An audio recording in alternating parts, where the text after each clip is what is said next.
Good morning, baseball fans. It is Sunday, January 29th. This is Season 2, Episode 6 of Bourbon and Baseball. If you are a first-time listener, watcher, either one of those things, you should probably hide your kids. This is not an appropriate podcast for them. I'm not going to tell you what to do. If you want your children to listen to cuss words and sexual innuendos, by all means, you do you. But you should be warned. There's lots of cuss words, lots of F-bombs. If that is not your jam, probably should turn this off. So I am your host, Suzy Fulton. Normally, my other co-host is Shelby Miller. She's not here. That's Tom over there. Obviously. I mean, well, maybe you look like a Shelby. I don't know, Tom. I feel like maybe you look more like a Tom, though, than a Shelby. Anyhow, that is Tom from the Astros Baseball Podcast. And he's been on here a few times before with his other counterpart. I was going to say better half. That's not the better half. Sorry, Rob. I'm fighting words. I apologize, Rob. I apologize. It's like co-equal good halves. How's that? We just won't offend anybody. I don't know. But Tom, thanks for making it on to the podcast. I know that last night you had all of the bourbons, and hence why we're not having bourbons today. We're just having baseball. Yeah, I am all tapped out. And good morning, Suzy. I appreciate you having me on. I'm always interested as to why we did not get Shelby, because there's always a good story as to why we don't get Shelby. And she normally leaves you out on something that she probably should include you. So I'm always like, what is It was her mom's 50th birthday celebration this weekend. So I don't know if she is currently hungover. I don't know if she's currently still partying. I don't know. So I was like, okay, well. And she's like, yeah, well, all right. And she's like, Kim's old. Well, I was like, you said it, not me. I didn't say it. That's you. Anyways, so Shelby will be back at some point in time, probably next week, because we have a very special guest next week. Hold on. I don't have any sort of sense of time, so I don't ever know when things are. Yes, we do have a very special guest next week, and she will be back for that. So look for that on our social medias, Twitter, Instagrams, and that will be very, very, very, very fun. I'm very excited about that. So, but anyhow, we're going to get into it. We're going to start with some news around the league, and then we'll lead into the Astros stuff. And Tom is really hoping that we have enough time, because I dropped this little nugget before we started recording. And if we have enough time, I'm going to tell you all about the New York Yankee wife swap.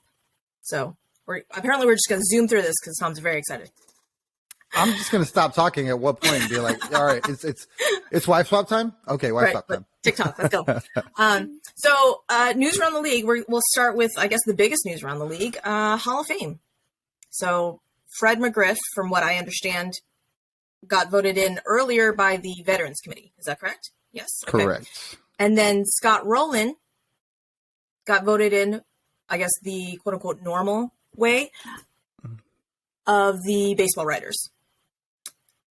I have half of my Twitter very excited that Scott Rolen was very deserving of this. And yes, Scott Rolen deserves to be in the Hall of Fame. And then I have the other half of my Twitter that is saying that Scott Rolen does not deserve to be in the Hall of Fame. And I'm just over here becoming a baseball fan in 2018, being like, I don't know who any of these guys are. So thoughts on that, Tom? So I did watch Scott Rolen play baseball, and for a period of time, he was one of the elites of the game. I definitely feel like when his numbers are stacked up, he was worthy. A lot is made when it comes to the Hall of Fame voting. They really gatekeep based on when you get in, right? If your numbers are good, they will get you into the Hall, but it's always like, okay, what year do you get in the Hall? You know, if it was, Jeter or something like that, it's unanimous year one, whatever. Mm-hmm. Bagwell, it took him a while. Biggio wasn't like, and I guess for us, we kind of just feel like, why do it? Just put him in the Hall. But right. That's their way of kind of establishing, okay, this is the level of which, like a pecking order, basically. Okay. So with this one, I feel like the reason that which I guess we're going to get into, the people that didn't make it, it was more about, oh, well, that this year they shouldn't be in on this year. They'll get in before, because there's like a 10-year window, I believe, right. that they have to get in the hall before they can't get in the hall. They have 10 opportunities. So the guys that got really, really close, it really feels like they literally didn't get in because it's not their year, so to speak. Yeah. So when we talk about the next person that, will probably get in next year. Right.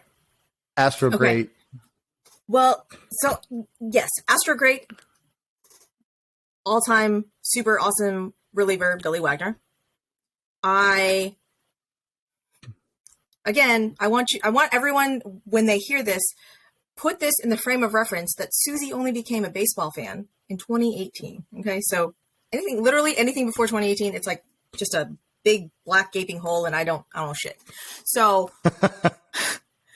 I, in my infinite wisdom, just thought Billy Wagner was on the Astros for his entire career. And then when they were showing his like highlight reel, I'm all, hold on. What? He was a Met? When was he a Met? What's going on? And my husband's just shaking his head over there, and he's like, what? And I was like, again, 2018. I don't know these things. So he was a Met, and then was he a Philly as well? Mm-hmm. Was that okay? Was that the three? I feel like I believe so. I know, like, you kind of lose your guys once they leave, right? Like, nobody's gonna remember Lance Berkman was a Yankee. Side note: I didn't realize that Lance Berkman was a Cardinal. See? And I watched that 2011 World Series entirety, and when I tell you that I was shocked and appalled that Lance Berkman was a Cardinal, I'm like, what happened? And Mike's like, yes, he won a ring with the Cardinals. And I'm all, but he's skinny and he can play. And it was a whole thing about the 2011 World Series. There was lots of people wrong though. I had lots of reactions to a lot of those players that I only knew the later years of their career, like Yadier Molina. When they put Yadi's stats up there, I was like, wait, hold on. Yadi was a good hitter? What? Yadi was elite. I said that to some Cardinals fans, and they about died. And I was like, no. I was like, don't come for me. Don't come for me. Again, frame of reference, 2018. Okay. 2018. You want to sit there and tell me that Yadier Molina was a good hitter from 2018 on? And they're all, no, but he was really good. I was like, I'm not talking about his catching abilities.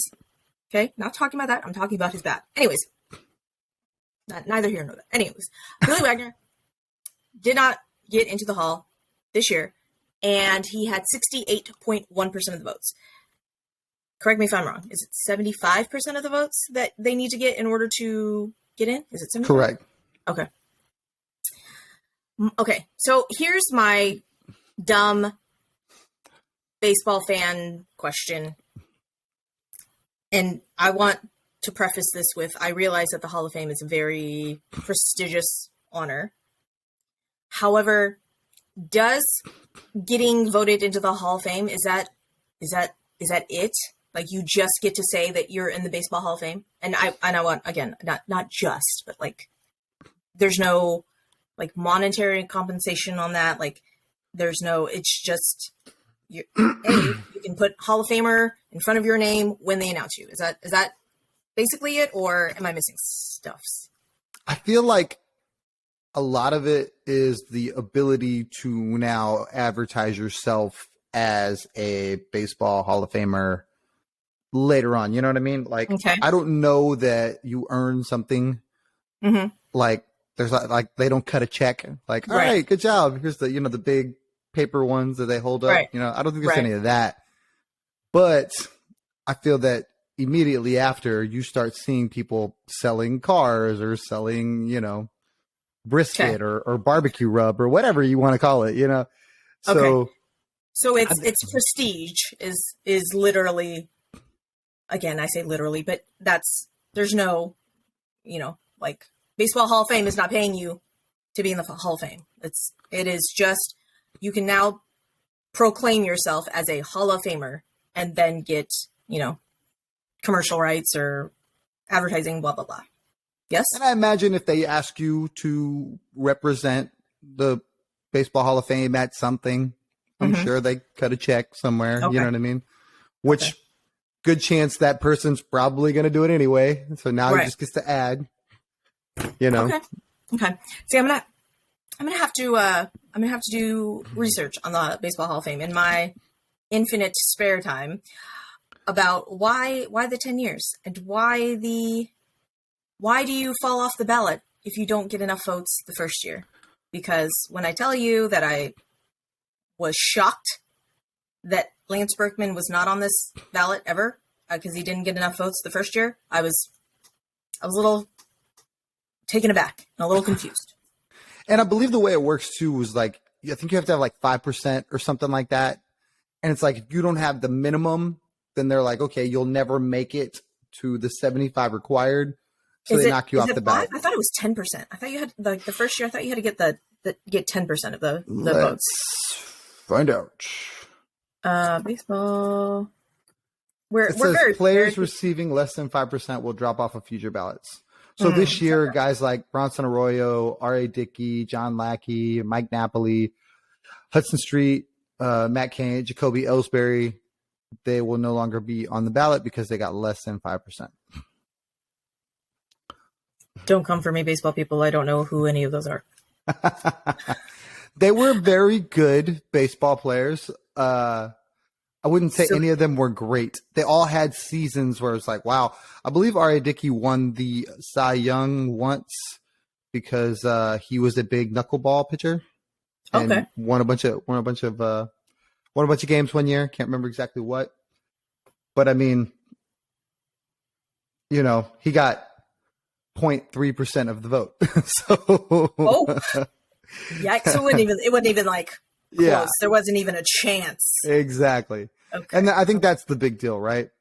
Now that, like you said, Berkman doesn't make a whole lot of sense because when you stack him up against other first basemen, his numbers are very competitive, very, very comparable. So it's kind of like, and he's got the ring on top of that, where some of these guys that are getting votes never won anything. Never. So do you think then he'll get in, obviously not through the Writers Association, do you think he'll get in via the players? How did Fred McGriff get in? What was that? He got in by a 16-member contemporary baseball era players committee. And I guess they voted for that in December. So that's basically their extra vote saying, look, I understand the writers and they didn't feel he was a Hall of Famer. We do. Gotcha. So Fred McGriff, another amazing first baseman. He played for those great Brave teams, early 90s, I think. And they got to the World Series. I'm rough with the years. They got to the World Series like 4 times and never won it. So you could tell me that Fred McGriff was like a purple people eater, and I'd be all, oh, okay. Don't know. Well, his nickname was the Crime Dog, if that helps you. That I did hear. That I did. Okay. Hear. So then if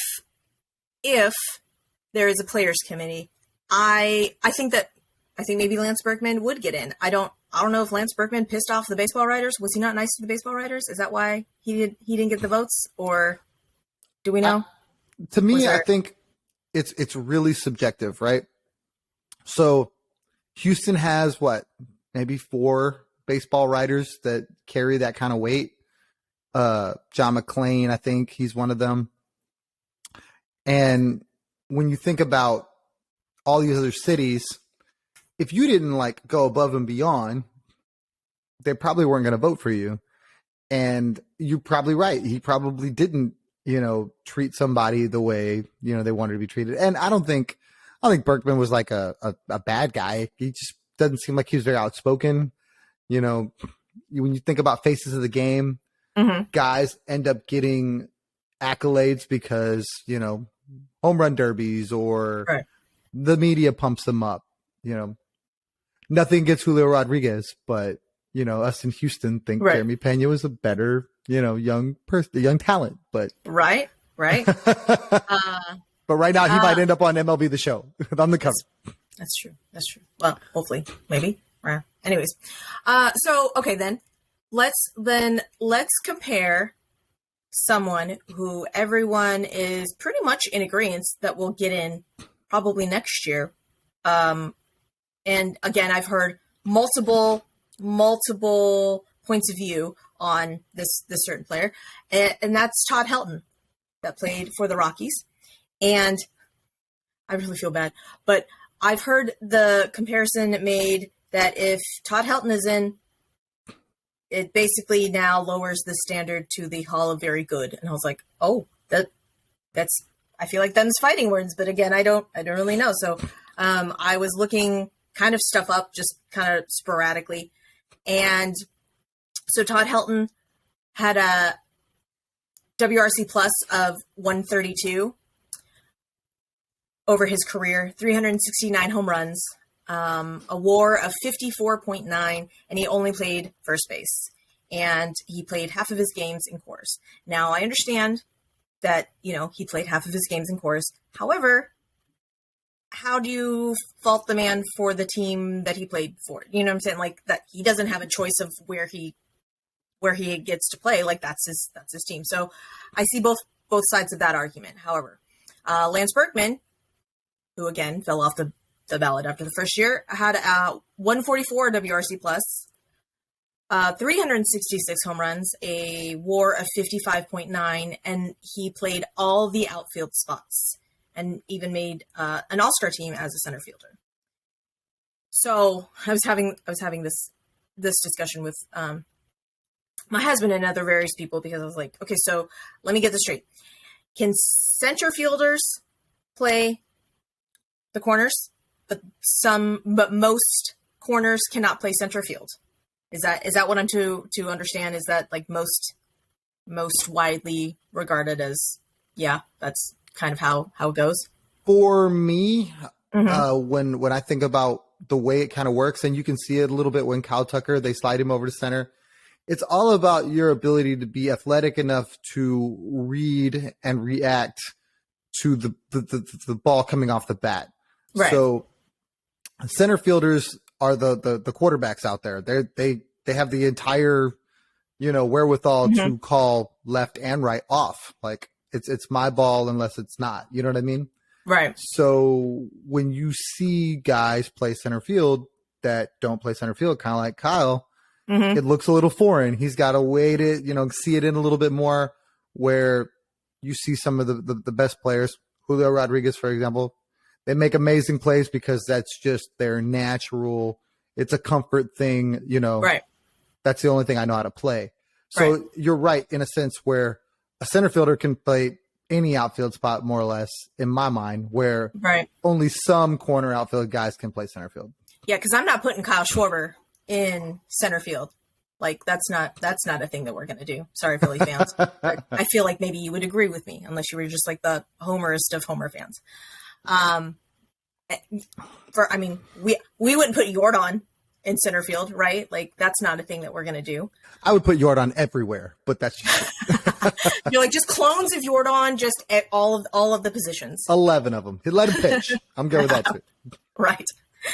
So yeah, when I saw these stats of Todd Helton versus Lance Berkman, I was like, oh, all right then. I guess that Hall of Very Good is a thing that maybe we'll water, quote unquote, water down. I don't know.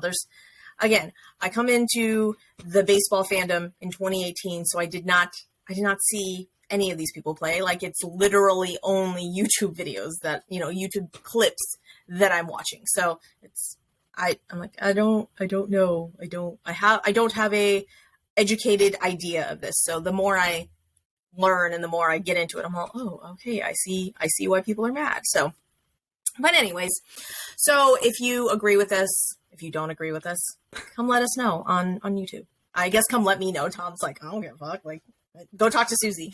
That's not true. I definitely want to know. I will definitely check in. Okay. Suzy, tell me what they said. Okay, good to know. So, so let's talk about World Baseball Classic for a hot minute. I'm only going to cover, like, right now, Korea, because represent, and then USA. If you would like more WBC talk, I will direct you to Sean Spradling amazing guy. I had him on the podcast a couple of months ago. I want to say, shout out Sean. Like, I had Sean on like to begin with. So has a brand new podcast coming out. All of the World Baseball Classic content. Words are hard. He has over there, and he will direct you to all of the lineups. We could literally spend 43 episodes on all of the World Baseball Classic content. God, words are hard. So Tommy Edman of the Cardinals. If you are wondering why I am specifically telling you about Korea, if you guys don't follow the YouTube and you just follow my voice, maybe you guys don't understand that I'm Korean. So that's why I'm initially interested in this. So Tommy Edman of the Cardinals is going to play for Korea. He is half Korean.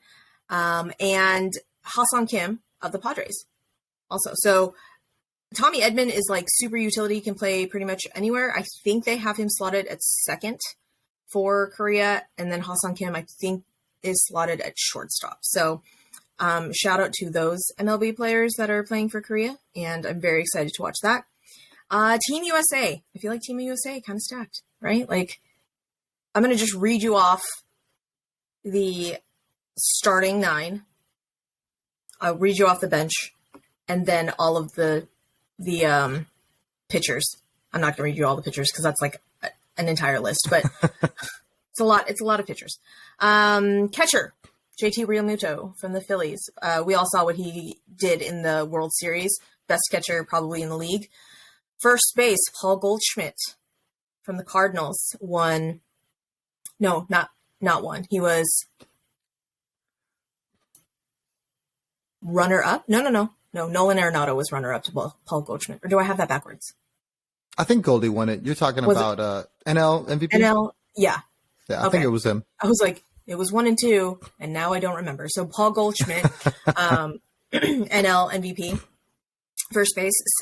Second base, Jeff McNeil from the Mets, who apparently just signed a very team-friendly extension with the Mets. We'll get into that in a minute, too.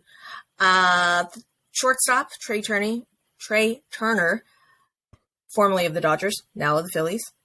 Third base, Nolan Arenado, runner-up of the NL MVP from the Cardinals. Left field, they have Kyle Tucker in left field, which I found interesting. Going back to that whole, like, outfielder position. How much more difficult is left field going to be for him than right field? Is it, like, opposite movements, or how does that work? I feel like that for predominantly of the hitters being right-handed, left field gets less attention. Oh, okay. So that's why we have him in right field, because we have him in right field, but the World Baseball Classic has him in left field. Right, because isn't right field Aaron Judge? Right field is Mookie Betts. Okay. So yeah. Yeah, so left field is Kyle Tucker, center field Mookie Trout, Lord have mercy, Mike Trout, I can't read or speak apparently, and then right field Mookie Betts. So I was like, oh, that's weird, but I guess no, Mookie Betts is like, no, I'm gonna play right.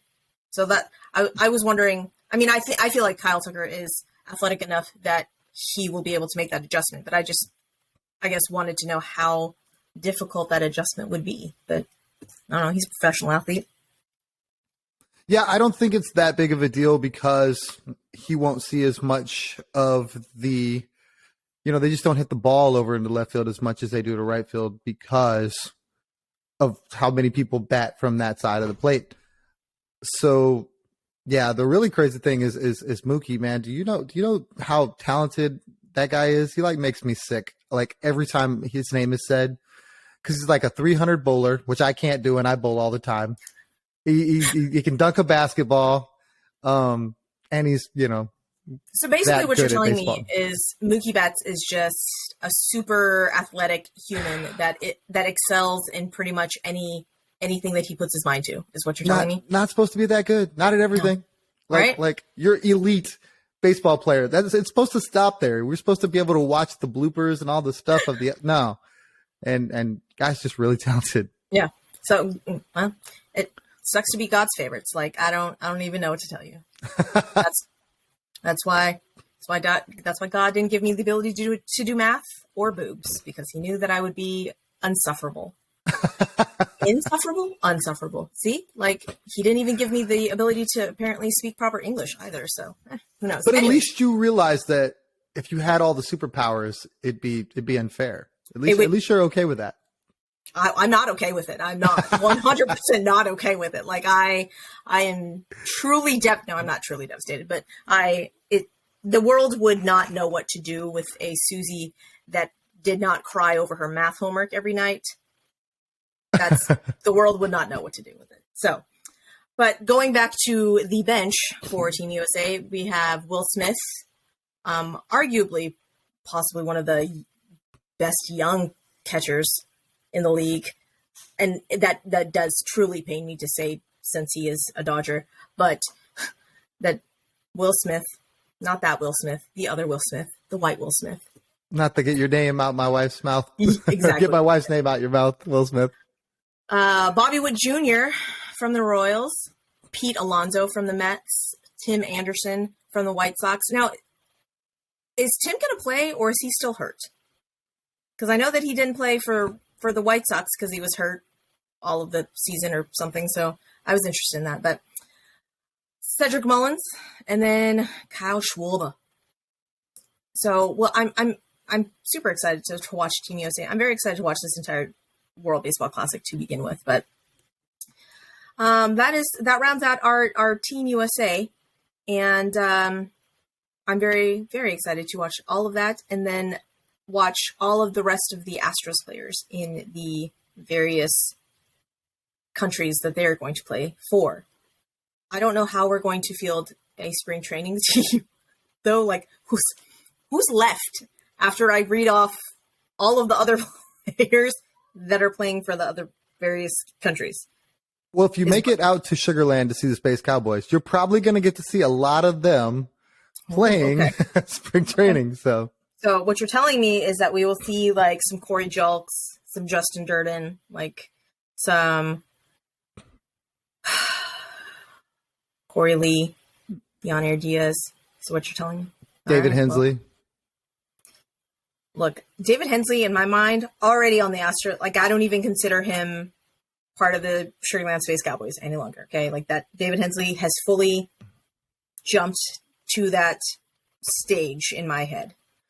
Well, you think that the way he is like arm in arm with Braggs, Pena, like all summer long or all off season long, where they've been, he's been sporting events. Thick as Steve. Yes. I am thrilled about it. Quite honestly, I'm like, yes, David Hensley, you just stay there. You just soak up all the knowledge, because inevitably baseball words are being spoken. I know it. Probably not. They're probably like, I am not talking about baseball at all ever again. But in my head, I feel like David Hensley is soaking up all that like Uncle Mike knowledge. But did you see the fit for the baseball the Houston Sports Awards? Houston Sports Awards? Yeah. Okay, so legitimately all season when I pulled, like when David Hensley would come up, I'm like, he reminds me of someone famous and I don't know who it is. And it bugged me all season long. And then he pulled up, I'm all, oh my God, it's Ryan Gosling. He looks like Ryan Gosling, but like a taller Ryan Gosling. Done.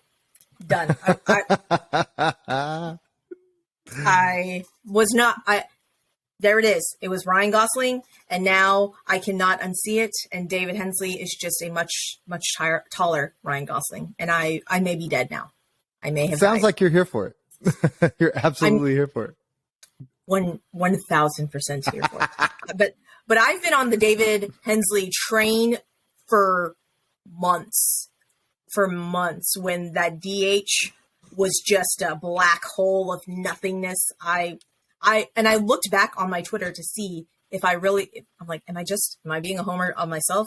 But I feel like I was on the David Hensley train like very early on. And I went back to my Twitter to see very early on I was on the David Hensley train. I was like, that's just, I want you to know, David Hensley, biggest stan right here. So, I'm very excited about all of these players playing for the World Baseball Classic. So on our team, we have Ryan Presley pitching And I'm so excited to see Ryan Presley pitching against our other players. Very excited about this. Kyle Tucker, we went over that. For Venezuela, obviously, our short king, Jose Altuve. And then literally all of our pitching from the Dominican. All of them. All of them.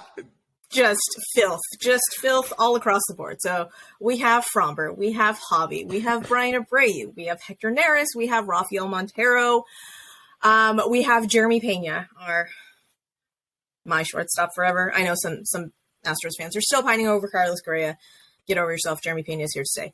But that will not endear me to the crowd. But anyhow, and then Puerto Rico, we got bench coach Alex Cintron, who was our hitting coach, and then Maldi. Did you know that Maldi was playing for Puerto Rico? I was not aware of that. I did not know, but I'm sure like he's going to coach them at some point, so I'm not surprised. Yeah, I was looking at Sean Spradling, Twitter and all of the little player picture Breakdowns, things that he does. profiles. Breakdowns, rosters. Yes. See, words are hard. And I saw his name. I was like, what? I wasn't aware that Martin Maldonado was doing that. So I guess we'll see Jake Myers and Chaz McCormick and Michael Brantley, hopefully, maybe. JJ Matijevic, maybe. JJ. I'm trying to think of Jose Urquidy is pitching also for Mexico. Is Luis Garcia pitching for Mexico? No, I think he's also on that Dominican roster that's just Is loaded. he? Oh, because I'm dumb. Not Mexico. Yes. Hey, I get Puerto Rico and Cuba mixed up all the time, so I understand. Okay. Well, I get Spencer Strider and Dylan Cease mixed up in my head because everyone apparently is like a generic white guy. So I'm all, I don't know. All Asians look the same to me. It is what it is at this point. I'm all different flags. I don't know these flags. I got to go look up these flags. Who are you? Where are you from? That makes me a bad fan. I don't know the country of origin apparently. So, but very excited to see all of those World Baseball Classic games in Miami and in Phoenix, and then spring training, and just give me all of the baseball. I need all of the baseball very, very soon. Very soon. But speaking of Jose Urquidy, though, did you know that him and his beautiful wife, Estefania, had their baby? I did not, but I knew it was getting close. Yes, they had their baby, and then I went to go look for it on Instagram because I saw an Instagram story on it, and I was not a stalker, and I did not screenshot it like I should have because I go back to look, and there's no mention. There's no mention on their Instagram. I'm all, okay, but there is a baby. There's a baby. Jake Myers not Jake Myers, but like his wife had their baby too. I was also shocked. So hopefully Jake Myers comes back with some big dad energy. Fingers crossed. Fingers crossed, Jake Myers.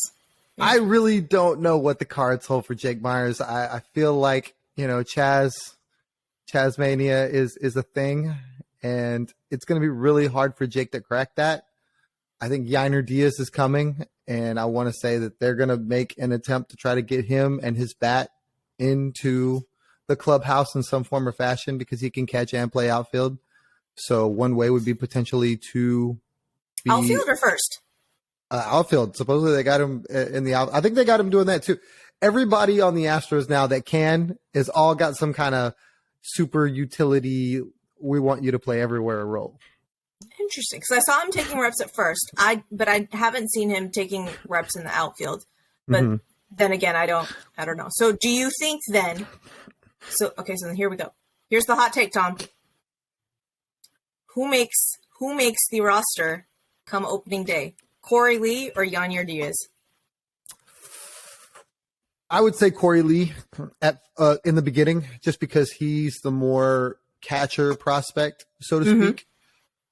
But I think they find a way to get Yainer. The first injury, the first anything, they want to carry an extra position player because they're doing like a 6-man rotation or something like that.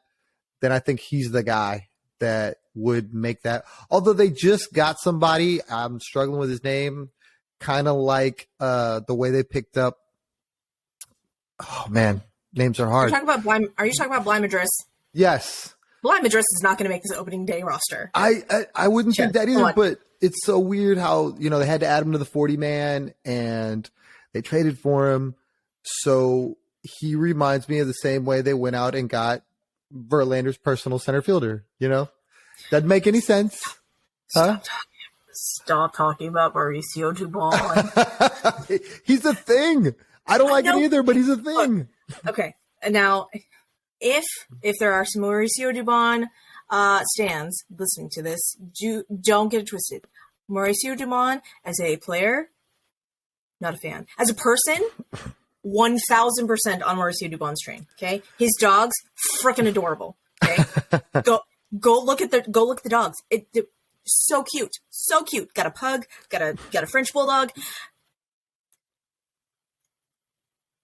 I need Mauricio Dubon somewhere else. I need Mauricio Dubon somewhere else so that, I don't know, we could get like Corey Julks up there. Or Mauricio Dubon frustrates me. I don't think Bly Madris cracks the I don't think he does. I think they got him as a just in case, and he's just gonna chill in Sugarland. And I think something massive. We're knocking on wood here. I think something massive has to happen in order for Bly Madris to like make it onto the Astros. Like some catastrophic injury to multiple players, kind of thing. I kind of see it the other way, like a trade, the same way, they made the trade at the trade deadline to, say they need a bullpen arm or catcher, or God forbid something happens with Maldi and we don't love Corey or we don't love Yiner, and they move Dubon or Chaz or somebody, you know what I mean? Something. They're not like moving that. Chaz. They're not moving Chaz, Tom. They're not.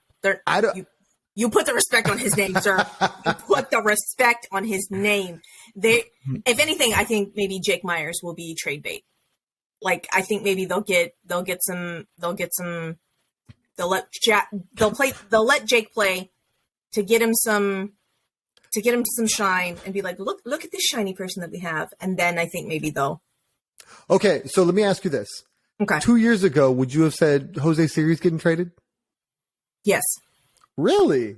There was a lot of love. There was a lot of love for Jose Siri and his flash, I was never on the Jose Siri train. I loved his speed, and I never loved his bat. Never in a million years did I love his bat. And I know that that's not why they signed Jose Siri, for his batting capabilities. Like, I was aware, but I was never on the Jose Siri train. But I was fully on the Jake Myers train, and the fact that he regressed so far back just physically hurt my heart. And then when they pulled him up and he was like physically okay, but I think mentally I don't think he was there, that also hurt my heart. Because I was like, Jake Myers, I need you back. I need you back I need you back here, like doing things. And you could just tell he was not the same Jake Myers as he was. So Chaz McCormick is our center fielder. Maybe not forever, but for a while. And I think Jake Myers. I just worry, like, if he ever struggles, if there's ever a 1 for 37, does the front office, does the fan base go? The fan base better not turn on him. If the fan base turns on him, I will fight all of you. I will fight all of you in Chaz McCormick's honor. Okay. Suzy on Twitter, Astros Twitter, quit your shit. Leave him alone. Pretty much. I will make another TikTok rant, and we will fight, and I will fight you. I could see maybe the front office having some reservations, and then doing the whole flip flop thing. But I feel like maybe that was kind of Chaz's issue this season, though, was because he was kind of on that bubble, and like, am I playing? Am I not playing? Do I get the time? Do I not get the time? And I'm hoping, fingers crossed, that maybe that he will be a little bit more, play with a little bit more, or less reserve, maybe a little bit more loose, if he knows that is his spot for a while at least, And I hope that he rakes. I mean, like, if he can just hit all of the left-handed pitching, like, that would be delightful.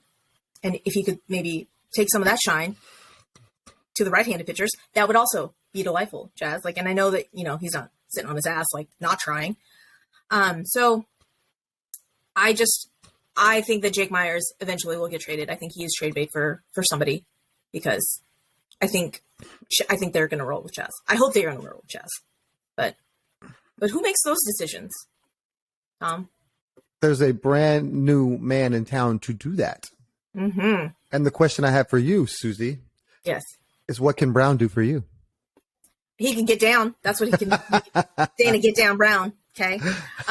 So if you did not follow the whole general manager saga, unfortunately, James Click was only offered a 1-year contract after winning the World Series, after the whole sign stealing debacle. And I kind of feel real bad for James Click, but I don't think it was a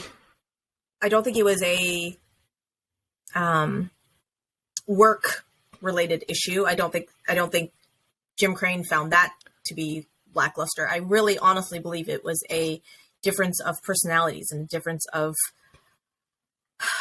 not work ethic. That's not the attitude, maybe. And I'm not saying that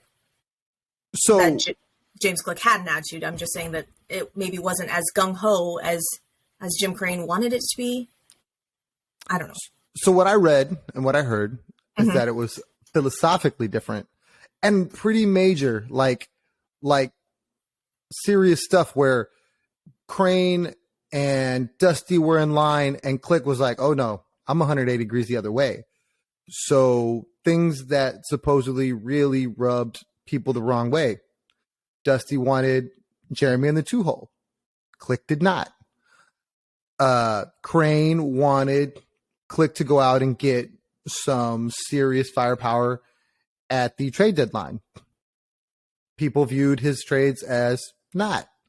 So he was more of a frugal general manager, where a lot of people believe that Jim Crane does not have a problem spending money.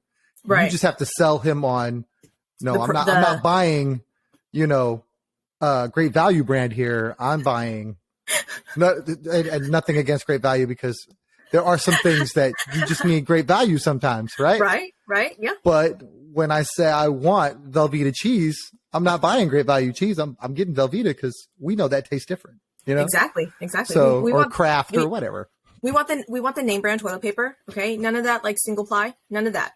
That's not what we want. We want all of the Scott's tissue, right? But so yes, so James Click, and everyone's like, oh, he fired it. I was like, well, technically, Jim did offer a contract. It just wasn't a very good contract, and it was basically just a slap in the face. So, that's neither here nor there. But we, after an exhaustive search, apparently, where the last 2 final candidates were Dana Brown from the Atlanta Braves or Brad Ausmus, who that is a whole other can of worms. Thankfully, we signed Dana Brown from the Atlanta Braves, and he has a quite honestly amazing resume. So, I'm going to just read this off real quick. So, he worked for the Braves of the VP of Scouting from 2019 to 2022. And if any of y'all forgot, I know you guys won't. But the Braves did win a World Series there in that time frame. So, he was responsible for scouting Michael Harris, signing Michael Harris, Spencer Strider. Michael Harris is the their center fielder that won Rookie of the Year, NL Rookie of the Year, excuse me. Spencer Strider, Quadzilla, amazing starting pitcher, has a majestic suit strainer as well. Vaughn Grissom over there at shortstop. He was the NL Rookie of the Year runner-up. So, I think maybe scouting is maybe his forte. Like, I think maybe he's good at that. So, before the Braves, he worked for the Blue Jays as a special assistant to the GM from 2010 to 2018. Led the Blue Jays to their first postseason appearance in since 1993. In 2015, they won the AL East. 2016, they got to the wild card. And then before that, he was the Nationals, which the Montreal Expos turned into the Nationals from 2001 through 2009. And he was the director of scouting. So I feel like lots of scouting, lots of front office experience. I'm very excited to see what Dana Brown does. The press conference, if y'all didn't see the press conference, was electric. Tell me about the press conference, Tom. How did you feel about that? So Dana Brown had me ready to run through a brick wall for this man. Off rip, day one, start the season tomorrow. Let's go cook. Amazing stuff. The line that everybody took from it was, we want to be greedy, about winning. Get greedy with winning. I don't know what more you want to hear from a GM saying, "Oh no, we're here to stay. We ain't going nowhere. This window is Minute Maid's roof. It's wide open." He could say that he wants to empty himself into the city.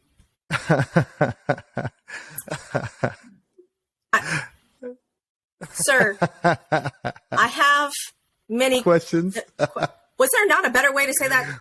Was there not a better way that you could have phrased that? I was like, I'm sorry, what now? You want to do what? I understand the meaning behind it, but I feel like maybe it could have been phrased a little bit. I don't know. Maybe I'm just dirty. Who knows? I don't know. Not me. But do you think the hashtag for us next year will be get greedy about wins? I don't know, but if it is, I'm not mad at it. Maybe you just get greedy. Well, hopefully it's not empty ourselves.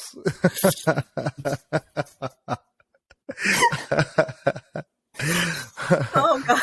Hashtag empty. The one thing I will say to try to get back on track, this guy has been around some amazing prospects and been scouting amazing prospects. He's also got some Astros ties. He went to school with Craig Biggio at Seton Hall.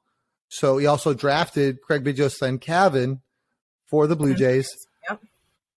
He was also in the building with Atlanta when they just literally signed all of their young talent to very team-friendly contracts. Harris. But is that because they have Alex Anthopoulos' island? I'm okay with that. He was in the room listening to the whole thing go. You know what I mean? Like, but do we also need something then? Do we need like a Crane's Cave to keep all of the players' families kidnapped and held for ransom? If people don't know what I'm talking about, go back to our first episode of the season where I discussed the conspiracy theory that this is why the Braves have such team-friendly deals, is because Alex Anthopoulos owns an island and is currently keeping all of the players' families for ransom until they sign this team-friendly deal. Go back. Okay? Go back to that. If that's what we need, then okay. Let's do it. Sign you. Okay. Yes. Well, we can't have an island. Well, I mean, there's plenty of islands down here off the shores, but I feel like we need the alliteration. It needs to be like Crane's Cave or Crane's. You know, when you an oil and gas guy, give me an oil rig. Put them all in a oil rig. Done. All right. I think it was actually like shipping or transportation, something like that. But I don't know. Book it, Dan Brown. Book it. That's what needs to happen. But do you think Dana Brown's first big things will be signing extensions for various players? There's two that we're really hoping, because they went to arbitration. So we talked about this on Astros Baseball Podcast. The thought, or at least the thought that I had at the time, was that the reason those guys went to arbitration because it gave them more time to negotiate an extension and use this season in it, much like they did last year with Jordan. So when we talk about Kyle Tucker, when we talk about Christian Javier. Thank you. Sorry. When we talk about those two guys, we'd like to see them here long term. So if they can get, if Dana's first mission is to come in and try to get them locked up on something that takes care of them now, because obviously those guys are amazing and we want them to feel appreciated with the monopoly money that is not ours. Right. But pay him all the money. Right. we want to be able to sign all these guys, right? Pena, that's another guy. What do we got to do to get him locked up? Go ahead and do it, So give me all the players. Give me all the players. It will be, you will see very sad, Suzy, if Kyle Tucker decides to test free agency, which I don't begrudge the man if that's what he decides, because go get your bag, Kyle Tucker. However, I just want you to know that my heart will be broken. I know that Kyle Tucker is actually watching this and being like, oh yeah, correct. I shouldn't go test free agency because it will break Suzy's heart. I know. So just doing my part. I really wonder what his engagement does for all that. Didn't he just recently get engaged? He did. So to his beautiful fiancée, Samantha. I wonder if, he's more motivated to get locked up, if he's more motivated to test it because he just saw what Aaron Judge got. And as far as the AL is concerned, the next best right fielder in the American League is Kyle Tucker after Aaron Judge. And we'll see. I mean, I see both sides of the coin. I really, really hope that Kyle Tucker stays with Astros forever. Do I realistically believe that? Probably not. However, when looking at these numbers and whatnot, apparently his older brother, Preston, was with the Astros and got hurt before he got to sign his really big contract. And maybe, fingers crossed, Preston is in his ear been like, bro, like, I understand that you're worth a lot of money, but what about this guaranteed money, like over here, that you get? Like, get the guaranteed bag, and then, so I don't know. I see both sides of the coin. I just selfishly want Kyle Tucker to stay with the Astros and just be our right fielder and just be our King Tuck forever and ever. Amen. I don't think it's going to happen though. I'm really holding out hope. I think we have a better possibility of extending Christian Javier though than Kyle Tucker. I could totally see CJ getting a deal similar to what Lance got. And I wouldn't even think that would be a bad, look financially for our end and for him, because Lance is paid like, an ace. Yeah. And I think that while it's not Verlander money, it's not Scherzer money, it's not peanuts either. So exactly. Him being young enough to live through that 5-6 year contract and then see another one on the other side, because pitchers tend to have a longer window than, say, position players. Hopefully that's something that happens. Fingers crossed, man. Fingers crossed. We'll leapfrog into the AL Cy Young odds that I saw on Twitter. And I was a little shocked when the Caesar Sportsbook is not putting the respect on our pitchers' names. I'm like, what the actual fucking people? What? So if you do not live on Twitter, like apparently I do, if you did not see these odds are a little crazy. So the 2023 AL Cy Young odds via Caesar Sportsbook. Number 1, Garrett Cole. Number 2, Jacob deGrom. Both of those have plus 600 odds. Dylan Cease, Carlos Rodon, Alek Manoah, all at plus 900. Cy Young. I'm like, okay, all right. Like I do not discount that any of those are badass motherfuckers. Like 1000%. Yes. Very good pitchers. So good. Love them. Shane Bieber at plus 1200 odds. I'm like, okay, I could see that. Shohei Ohtani also plus 1200 odds. Yes. See that. Perfect. Shane McClanahan. Yes. For the Rays. Perfect. I can see that. Plus 1200 odds for Robbie Ray? No, sir. No, sir. No. Just no. And then 1500 odds for Luis Castillo. And so I was like, okay, no, Luis Castillo, I would definitely put over Robbie Ray. Did y'all not and see any of the World Series Caesars Sportsbook? What are we doing over here? So then I had to like go look at the odds to see how far down any of our pitchers were. And after Luis Castillo at plus 1,500 odds is Kevin Gausman at plus 1,800 odds. And then we get to Framber at plus 2,000 odds. Now, the site that I'm looking at is, I don't even know the site I'm looking at. Hold on. There's a pop-up. VegasInsider.com. And they have 3 different betting houses listed. They have, they have multiple. They have a lot of betting houses listed. I'm just dumb and didn't scroll.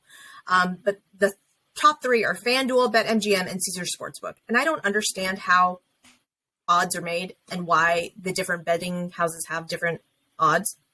But a lot of the pitchers have different odds through the various sports books. Framber has plus 2,000 odds across the board. Christian Javier, plus 2,500 odds across the board. I got very upset that people were not putting the respect on certain pitchers' names, aka Framber and Christian Javier, and was questioning this, and then had people tell me, stop questioning it, and if you believe it that much, go put a bet on Christian Javier and Framber to win. I'm all, oh, okay. I was like, I don't understand betting. So what am I doing? Like, if I bet like $100 on Christian Javier or Framber, what do I get? And they're like, $2,500, Suzy. I'm all, oh, okay. See, math is not my forte, is what I'm trying to tell you. But, so I guess yay for not putting the respect on Christian Javier and Framber's name so that I can maybe get in on this and win some money. But also, I'm big mad about it. So you have every reason to be big mad about it. Okay. Framber was 3rd in Cy Young, and CJ absolutely shoved the entire postseason. So if you were watching with your eyeballs and looked at them as dominant as they were, everybody and their mother should go, wow, those guys are really good. Their team is going to be really good again. Hey, maybe they're going to win a bunch of games. Hey, maybe they're going to have low ERAs. They're probably going to be pretty, probably going to be pretty good. Right. I can tell you who's not big mad, and that is Mattress Mac, Jim McIlvaine. Guaranteed with all his millions, he is going to one of these sportsbooks, if not all of them, to go place bets of different levels on both these guys, because when you look at where they are and what they're going to be capable of, and they're just moving up in the rotation one more spot, they're probably going to make sure they see 25 to 30 starts. And now you added one of the best best hitting first baseman in the league to a lineup that was already stupid deep. Oh, by the way, Michael Brantley's coming back, professional hitter who's just going to have to bat 7, 8. These guys are going to have some video game numbers, in my opinion, barring anything stupid. And you're going to go, wow, how on earth were these guys not favorites for the Cy Young when you look at all these things? So, right. I mean, to Vegas, to Louisiana, to one of these states where it's legal now, if you're there and you're not putting at least 10, 15, 20, whatever you would normally just light on fire because you're gambling. Right.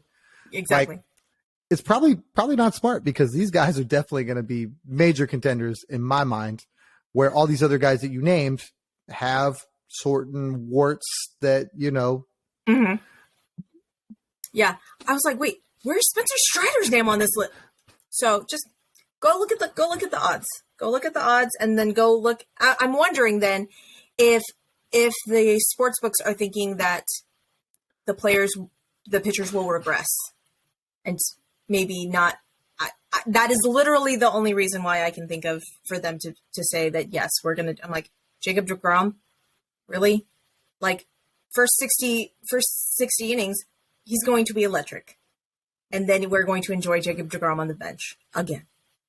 So in the case of Strider and CJ, I understand the logic from a standpoint of those guys throw a lot of pitches.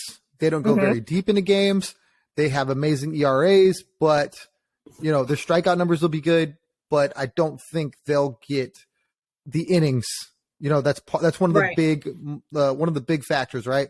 Wins, innings, strikeouts, ERA, WHIP. Those categories tend to determine who your Cy Young candidates are or who your Cy Young winners are. And I think where they're going to have very good numbers, they probably won't have the innings. They probably won't have the wins necessarily because sometimes those games, if they only go 5 or 6, they're still somewhat in doubt.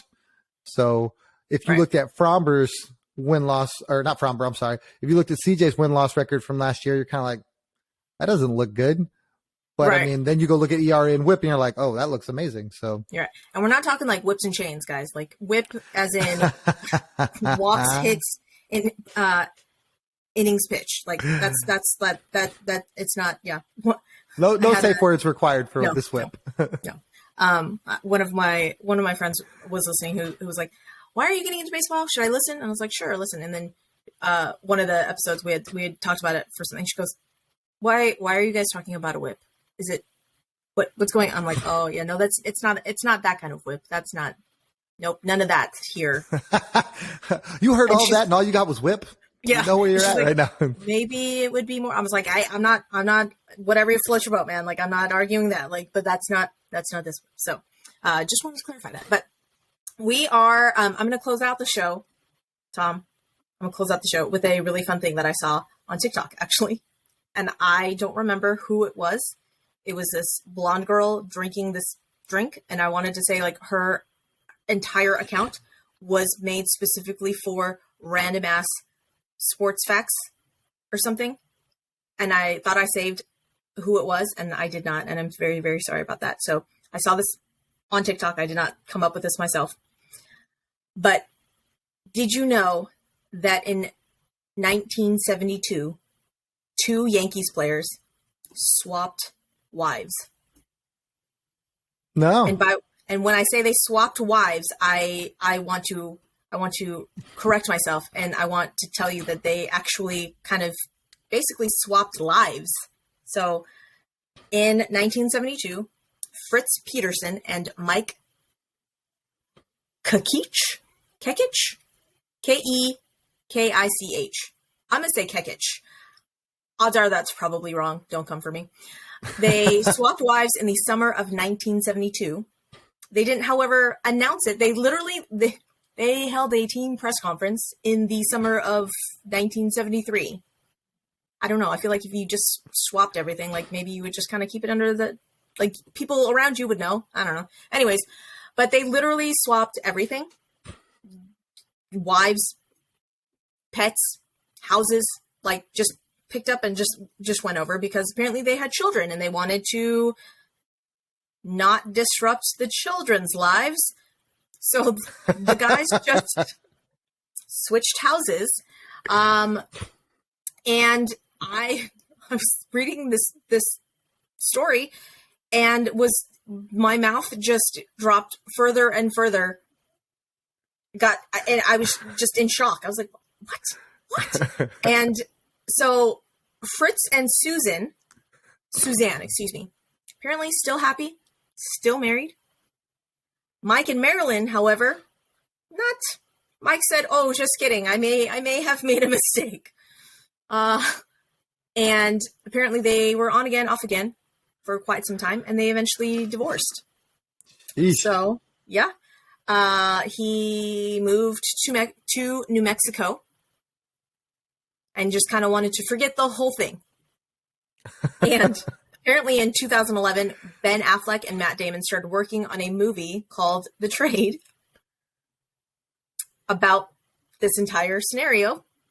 And Mike was not thrilled. And he was so not thrilled that he threatened to sue. And he basically ended the interview that they did with him by saying that he wanted to kill Peterson. I was like, oh, those are harsh words. I feel like those are very harsh words. But yeah, just they apparently they hung out all the time and just realized that they liked each other's significant others, and then decided, okay, cool, we're just gonna trade. I'm like, I need the kids to weigh in on this. Oh, I'm sure they did. Mommy, what's Uncle Fritz doing here again? I'm sure that's exactly how that went. Yeah. But So, yeah.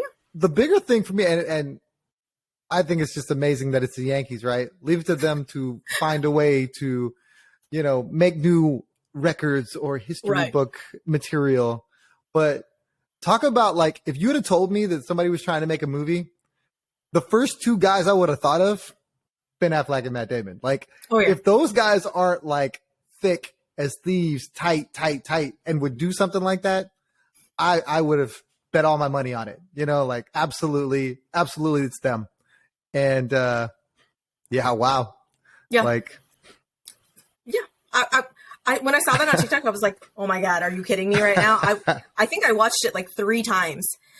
So if I find it again, the actual TikTok, I will link it in the show description. However, when I Googled it, an article did come up. I will link that article in the episode description. So if anybody hears this and wants more information or wants more complete information, it will be there. But yeah, that's it. I just thought that was the funniest, most random, weird thing that I came across, and I was like, done. We got to talk about it. So, in your opinion, do you think there was a monetary thing tied to it? Do you think that it was just something to do in the summer of '72? Like how does this happen? And I know they made. I don't know. My brain just is not able to comprehend, because I'm thinking of my friends. And I'm like, I'm looking at them all. I'm like, that's not even a thing that I could. It would never be a thing. I don't think I could do that. Like, and then just to try and like, just replace and just, and then just try and go back to like, oh yeah, no, it's all normal. Oh, all right, then, I'm like, was it like a swinger thing? And then it like that's that, I have more questions. But this article did not answer my questions on that. I don't know if we'll ever get those answers, because, Mike, not a fan of the entire thing and just wants to forget it. But I guess Fritz and Suzanne, super happy. But again, it's one of those, like, looking at the situation, I'm all, I don't understand how that happens. I don't understand it. But, like, 2 people, I guess, were happy. I don't understand how they're happy. Like, I'm that's the question I have. How did that work where they were like, oh yeah, we're good. It was something cool to do and no big deal, like, wait, what? Yeah. Yeah. It, like, I guess in the article, it states, something about like personalities and something like that. Like, one of the couples, I think Mike had said that his relationship with Marilyn was good. It was fine. I was like, I'm just saying that if my husband referred to our relationship as fine, like, we would have some issues, right? So he said that, like, he went on to say that he wanted, that, like, I guess that magical, that, that like super, that next level. And I'm like, yeah. So I guess Suzanne and Fritz totally about that. And Mike and Marilyn's was not, and he didn't want a fine marriage. Wow. Like, but I mean, I don't know. Maybe it's one of those things. I don't know. I was a little shocked. I was like, damn, Susan, like, what you got working over there? But Suzanne knew how to pick it up, lay it down, and reverse it. I don't know, something. Yeah. So I don't know. It's the 70s. I don't know. And I did not live through that era. Was that era like, that was like free love and stuff? Maybe. I don't know. I probably should have asked older people. Maybe like, all of the drugs were involved. Maybe all of the drugs. I don't know. That also was not mentioned in the story. So again, if anybody wants to dive deep into this and report back, I would be super appreciative, because at this point in time, the only things that I'm researching is freaking like numerical coefficients and having to understand why numbers are rational and irrational. FYI, irrational numbers are not like numbers that are just crazy. Just in case you were wondering. They don't get therapy. No. Okay. This is also PSA to any like young people listening to this. Go to college and get your degree when you only have the only thing that you need to worry about is like your degree. Okay. You don't have to worry about children and jobs and extracurricular activities. Okay. Like your brain will thank you later on, because I am currently every day trying to do math homework and crying because I'm not that Asian and I don't do the maths. And I had to YouTube how to do long division with decimals because that's got to be tough because that's like a big stereotype, right? Like, trust me, Tom, I know. It's one of those, and everyone just is like, "But I'm like, I know I'm Asian. I'm aware. God, it's like in your DNA, right? Like you guys are. Telling you, God was like, nope, cannot give that one the ability to do math. She will be dangerous, and the world cannot handle it if that one can do math.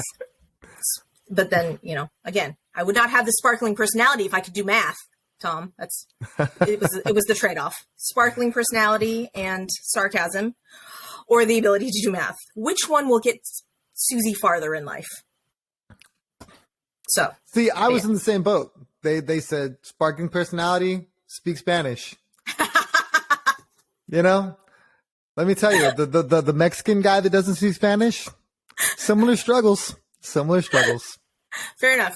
I mean, also the Korean person who doesn't speak Korean. So again, on all fronts, God knew I would just be too dangerous. The world could not handle Suzy. But yeah, so that's my little PSA for the year, week, month. Get your degree while you're young, children, and not when you're 40 and having to try to YouTube how to do long division with decimals longhand. Okay. My math teacher is making us do all of the work without a calculator, which leads me to all of the tears because I don't remember what I was supposed to do with decimals. That was a lifetime ago. I'm like, I haven't not used a calculator in math since like 5th grade.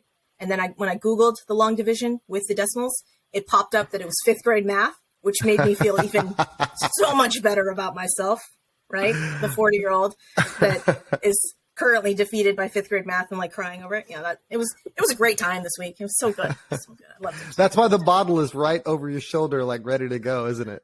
Yeah. Well, that is another reason why I'm not drinking the bourbon is because I have math homework to finish. And quizzes to do, and I cannot do those while trying to sober up, because that was another issue, is I apparently don't pay attention to numbers, and I'm making dumb mistakes when like adding and like subtracting. And so I do all of the things correctly and I get the wrong answer. I'm all, so much anger and so much. Anyways. We're rooting for you because I too got my degree way later, after my military stuff. And it started as an engineering degree and it ended as a communications public relations degree because the math was too damn much. So it started as a business marketing degree.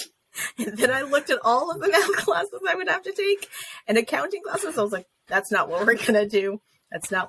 So we're getting a communications degree because I went to one of the counselors because they had to I went to UTSA and they had to approve all your classes for engineering. And the guy just sat there and he was really quiet. And he goes, "Why are you doing this to yourself?"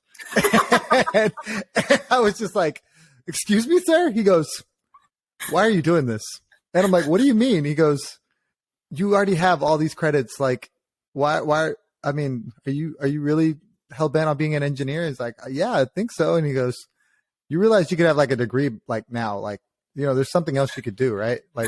And it was just, at first I was so WTF, right. And then I was like, you know what? He's right. And then I took a couple weeks and I was like, all right, whatever. And then I was like, that guy made sense. Let's go the other way. But yeah, he just flat out why are you doing this to yourself?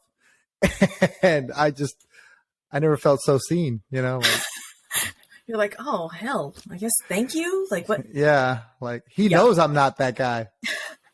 Yeah, it's an interesting experience going back to college as a 40-year-old versus what I did when I was of that college age. Now, granted, when I went to college, I was going to college and working 3 jobs while going to college and like living on my own.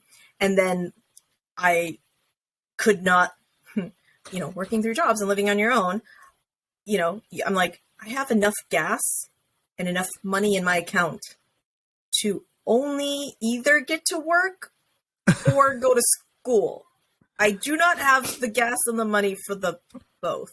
And so unfortunately it was, okay, well, I guess I'm going to go to work. So it was one of those where I did goof off a little bit, but I was working and then I just kept working. So, but now everyone's like, why are you going back to school, Suzy? I'm like, for the dumbest reason ever, for personal fulfillment. It's a stupid reason. Don't do it.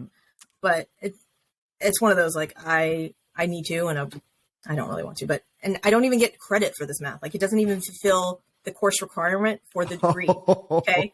So you just like punishment is what you're saying. Well, no. So there's two classes before the college algebra that fulfills a degree. Like, and I say this with all of the love in my heart for the people, because I am you. There's like the really dumb people math, the only kind of dumb people math, and then the college algebra that fulfills the requirement. And the class that I took in 90 million years ago when I went fulfills the first credit. So I was like, oh, maybe that math will, no. That math fulfilled the really stupid people. Now I'm taking the only kind of stupid people math for next semester so that I can take college algebra. So I have this semester and next semester to do the maths and to cry, and hopefully I will never have to take math again. So fingers crossed. We're rooting for you. Fingers crossed. But yeah. So this is my, that is that. But I'm going to end on an announcement that Shelby and I are going to have a meetup, some sort of live podcast, maybe something. I'm not quite sure. But one of our listeners reached out a couple of weeks ago and said, hey, we love the show. It was a gentleman that reached out to me. Well, I love your show. I love that, female podcasting peoples, and I've shown it to my female friends that are Astros fans and manages a bar, loves the podcast. We would love for you to come out. I'm like, okay, well, I can't just randomly come out. I'm like, but we can plan something. Like, let's plan something. So we have planned something, guys. We have planned something. So I will put all of the actual details on our social medias and so on.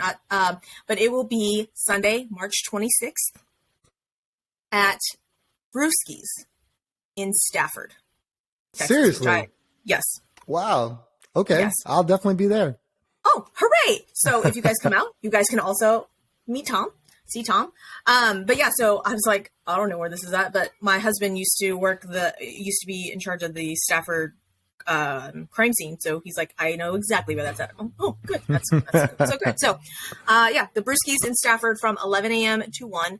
Odds are we probably hang out a little bit longer, but we will be there from 11 to 1. Like, you can, if for some reason that is what you choose to do on your Sunday mornings, come hang out, meet Shelby and I. I promise I will only be mostly awkward. I won't be all the way awkward. Tom apparently will be there as well. So I will put all of these details on our social medias as well. We may or may not have merch. If I get my shit together to do it, who knows? I do have these fun playing cards though. Tom, have you seen these? I did. I think that was so dope. I need one signed. I need the graph. Oh, I feel very awkward, but I will do that. Shelby's just signing her. I saw that. She's like, no fear. Here you go, baby. Yeah. Well, but she was an athlete though. Like, so she's used to giving autographs. I'm not used to giving autographs, but I made these and I'm so excited about them. And, but the stats on them make me happy. The stats make me happy on them. My skills are sarcasm and humor, slightly witty. The number of episodes recorded, that's not as number of F-bombs dropped per episode, 6.9. Number of bourbons tried, 9. Number of bourbons enjoyed, 0. Favorite quote from a past episode we all need an extra 3 inches, right? and that comes from that. Now that doesn't go on the playing card. I don't know what does. That comes from our episode where we talked about the rule changes and all of the new rule changes and the bigger bases, and that the bigger bases will be an extra 3 inches. And yeah. So we will have these baseball cards. Due to inflation, everyone's getting an extra 3 inches this year per Bourbons and Baseball. Thank you. But apparently not everybody, because Shelby doesn't want an extra. Oh my God. See, I told y'all people, it's a whole thing. Anyways, so we will end on that. Shelby and I will be there Sunday, March 26th, from 11 to 1. If you like the podcast, please rate, review, subscribe on YouTube, on Spotify, on Apple.